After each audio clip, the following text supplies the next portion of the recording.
Assalamualaikum, salam sejahtera, Mutar edisi petang. Bertemu kita kembali di Sabah Hit Online TV bersama saya Namil Samsudin. Kita ke berita utama. Jahit meninjau keadaan pagar sekolah yang mengalami kerusakan. Kepakas optimis masa depan industri pelancongan Sabah. Kru kapal TLDM cetus kluster Lautan Biru pantai di 3 daerah. Menteri Pembangunan Luar Bandar Sabah yang berhormat Datuk Zahid Jahim mengulur sumbangan bagi membantu Sekolah Kebangsaan Bundung membersih dan seterusnya membaiki pagar sekolah yang rosak akibat dampak pokok baru-baru ini. Beliau yang juga wakil rakyat Tamparuli turut hadir melawat dan meninjau sendiri keadaan pagar sekolah berkenaan pada Jumaat dan turut hadir setiausaha politik kepada Menteri Pembangunan Luar Bandar Sabah Julius Nitar.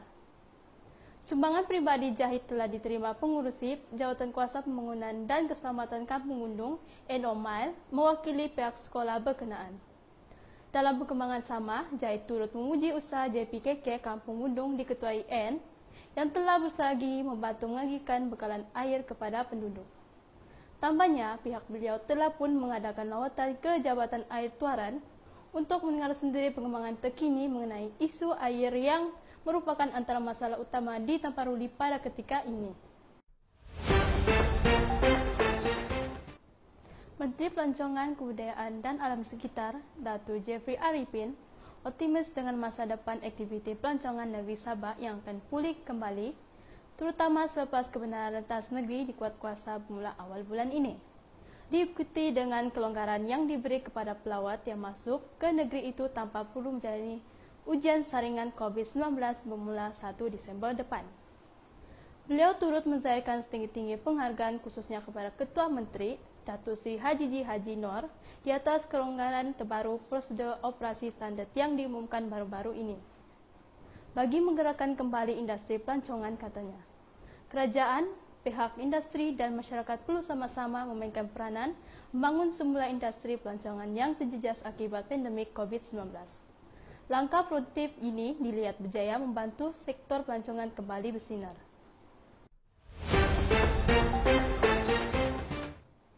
Selama beberapa dekad, penduduk kampung di Bundu Tuhan mengawasi kawasan tanah tinggi berhutan berampiran Gunung Kinabalu.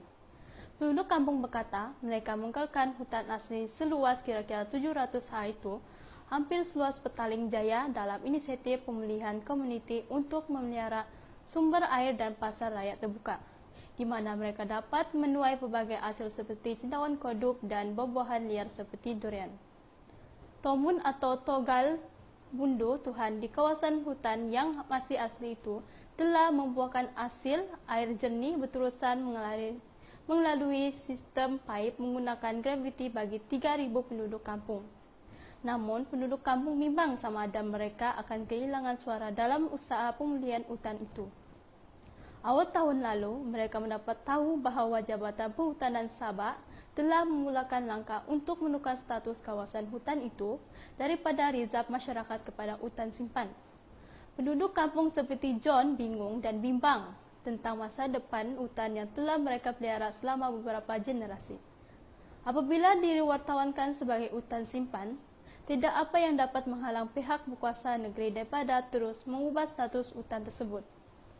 Hal Dewan Undangan Negeri Kundasang Datuk Dr. Johan Chim Gun Salam yang juga timbalan Ketua Menteri dan pejabat daerah Danau telah menyuarai persetujuan.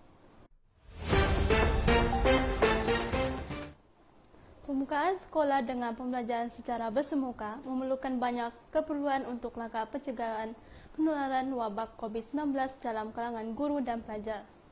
Parti Islam Se-Malaysia kawasan Putatan turun ke sekolah-sekolah dalam Parlimen Putatan mengagikan sumbangan berbentuk pelitup mulut dan cecair pembasmi kuman seperti hand sanitizer. Sumbangan ini diketuai oleh Cik Sabaria Ismail, Ketua Amaria Putatan, bersama beberapa sukarelawan bantuan. Beliau berkata sudah pasti sempena pembukaan sekolah dan pembelajaran secara bersemuka ini, guru dan pelajar terdedah dengan jangkitan COVID-19. Oleh itu, kami berfikir keperluan face mask dan hand sanitizer ini sangat-sangat diperlukan di sekolah-sekolah.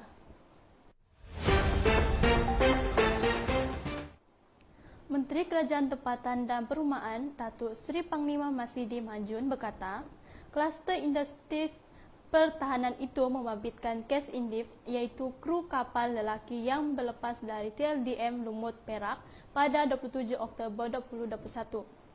Beliau berkata dalam saringan COVID-19 sebelum berlepas ke TLDM Sepanggar, kes indif serta semua kru kapal didapati negatif.